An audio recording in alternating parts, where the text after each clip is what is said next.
Welcome to Crime Era Channel, where every crime tells a story, the darkest secrets of crime are uncovered and the hidden truths of criminal underworlds come to light. Narrator, calm, cinematic tone. In the stillness of March 1997, 39 bodies were found lying peacefully on mattresses inside a San Diego mansion, each dressed in identical black clothing and brand new Nike sneakers. Their faces were covered, their hands neatly placed. On the surface, it looked serene, as if they were merely sleeping. But beneath that silence lay one of the most chilling examples of mass psychological control in modern history. This was Heaven's Gate, a group that believed they were leaving Earth to join a spacecraft trailing the Hale-Bopp comet. But their story didn't start with death. It started with a promise of salvation, purpose, and freedom from a world they no longer trusted. Long before the mansion in San Diego, there was Marshall Applewhite, a music professor with a hypnotic calm and a wounded spirit. In the early 1970s, after losing his teaching job and suffering a mental breakdown, Applewhite met Bonnie Nettles, a nurse who believed she had a divine connection. Together, they formed the nucleus of what would become Heaven's Gate. They called themselves the Two, claiming to be modern-day messengers sent from a higher level of existence, the next level. To the lonely and the lost, they spoke a new language of hope. They promised that humanity was trapped in a corrupted world, and that by shedding their earthly attachments, they could ascend to something pure, eternal, and beyond human comprehension. It didn't start as a cult. It started as clarity. Applewhite and Nettles offered certainty in a chaotic age. The 1970s were turbulent: wars, scandals, technological change, and moral confusion. To people drifting in the fog of modern life, Heaven's Gate offered a map. They said, "You are special. You are chosen. You're not crazy, the world is." And that message, simple and affirming, was magnetic. People sold their belongings, cut ties with families, and followed Bo and Peep, as Applewhite and Nettles called themselves, across America. Each step stripped away an old identity, until the followers had only one purpose left: obedience. Psychologists later noted how Heaven's Gate developed its own linguistic ecosystem, a private vocabulary that redefined reality. They didn't die, they exited. They weren't bodies, they were vehicles. And death wasn't the end, it was graduation. By altering the meaning of words, Applewhite rewired perception itself.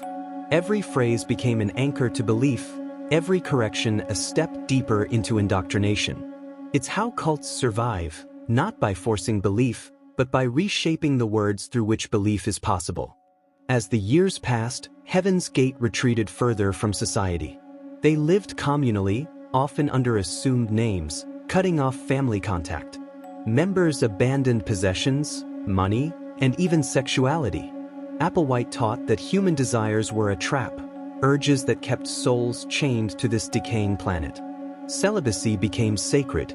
Individuality became sin. To leave was to betray not just the group, but the universe's plan. This isolation created the perfect psychological greenhouse. Within it, only one voice mattered: Applewhite's. And that voice was both soothing and absolute. After Bonnie Nettles' death in 1985, Applewhite was shattered. His spiritual partner, the other half of the Two, had transcended without him. But in grief, he found renewed purpose. He declared that Nettles had simply moved to the next level ahead of schedule, and he, Do, as he now called himself, would lead the rest to join her. His tone changed. The teachings became more urgent, apocalyptic. That the next level wasn't just a destination anymore. It was an escape hatch from a doomed Earth.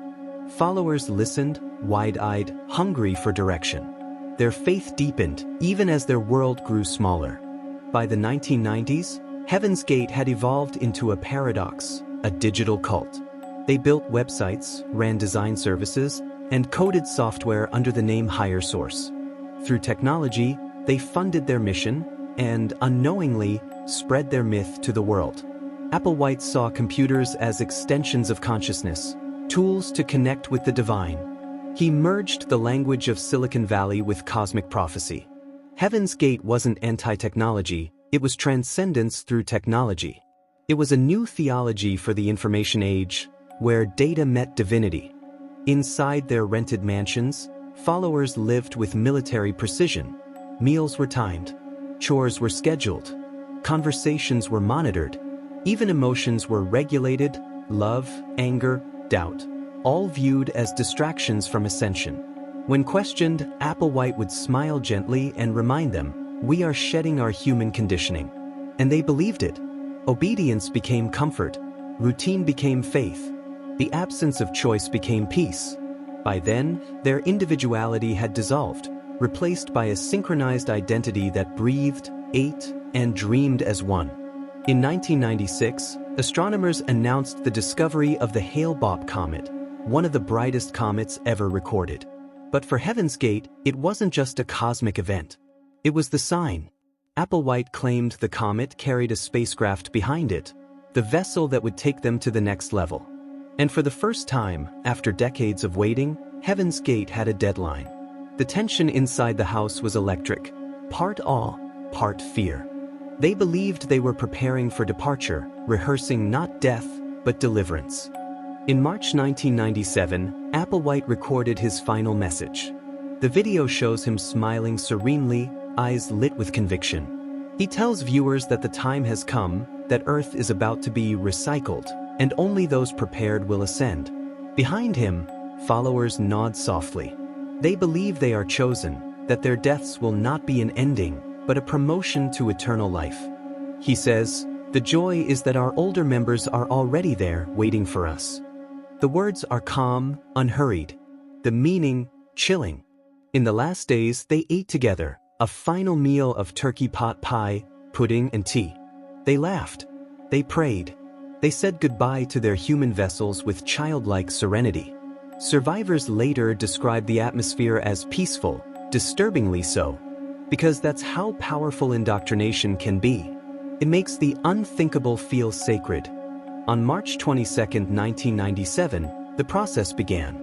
In small groups, they took a lethal mix of barbiturates and vodka, secured plastic bags over their heads, and lay down on their beds, faces covered, bodies neat.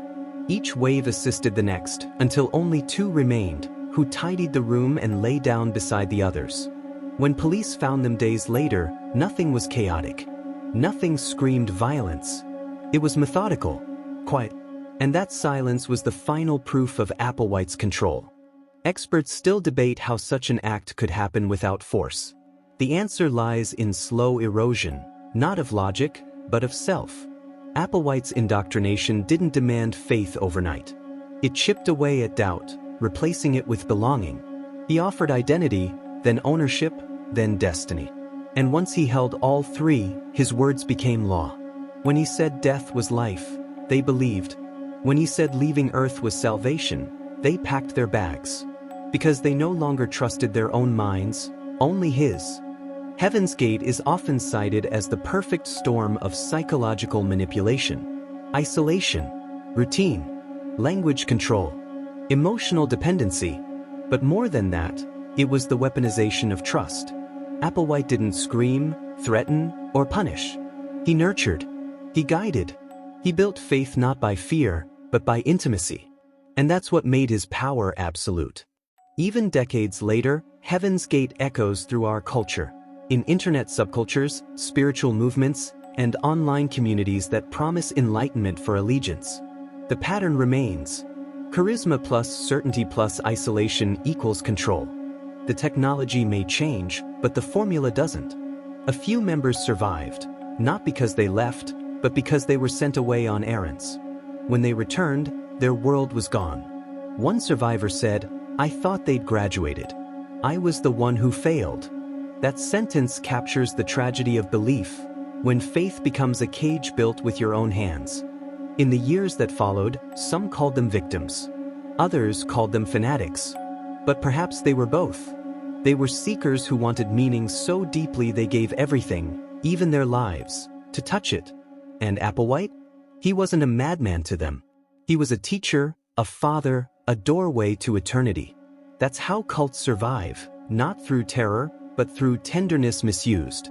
Today, psychologists, sociologists, and theologians still dissect Heaven's Gate, Not just to understand what happened, but to recognize it when it happens again. Because brainwashing isn't magic. It's methodical. And its first step is always trust. When someone tells you they have all the answers, remember, answers are the oldest traps in history. Closing sequence. Reflective tone, slow fade out. Camera pans upward, the desert sky at dusk, stars emerging one by one. Narrator, softly. In the end, Heaven's Gate was never really about a comet. It was about the human need to belong, the yearning to believe in something greater, something that gives shape to chaos. But when belief replaces reason, when faith silences thought, the search for heaven can lead straight into darkness. The music fades to silence. The title fades in. How Heaven's Gate followers were so deeply brainwashed.